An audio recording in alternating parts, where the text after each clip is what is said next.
Brian was asking us what the difference is between box pleats and knife pleats in terms of yardage and design and all that. I mean, how vastly different is a box pleat kilt from a knife pleat kilt? We know that knife pleat is more common, of course. Yes. So, I'll define the terms first for you guys. Sure. A box pleated or a knife pleated kilt has all the pleats running one direction, typically starting on your left leg effectively and running around the back, pointing, if you will, towards the right-hand side.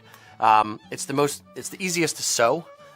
When you're sewing, that is the bulk of the fabric is on the left-hand side of the machine, so you don't have to wrap it up underneath the arm of a sewing machine. A box-pleated kilt is basically the edge of each pleat goes both directions. So it's kind of a stripe, and then the fabric is folded in behind the pleat, and then it kind of does a Z pattern onto the next one. like an old-fashioned cheerleader skirt. Yeah, like an old-fashioned cheerleader skirt, exactly. Yeah.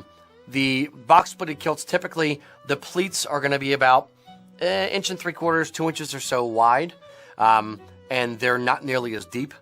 Usually they end up about 4 yards of cloth, where a knife-pleated kilt can be effectively as much yardage as you want.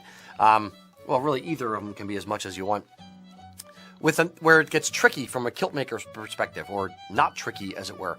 A knife-pleated kilt, since you're just stacking the fabric up one direction, all the bulk of the excess fabric all lies one direction.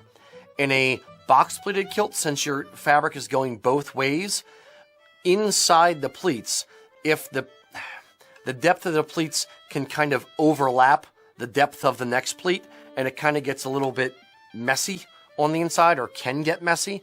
That's why generally you use about 4 yards for a box-pleated kilt, because then there's not a lot of overlap. In a military box-pleated kilt or a rolled pleat, kind of where it's smaller, but it's still 8 yards of cloth, you have a whole rat's nest on the inside of fabric going back and forth, tucking in and out of itself. And then for the kilt maker, it's a matter of ironing it so that all of it stays out of its own way. It's difficult to explain without fabric in front of me. Gotcha. But it's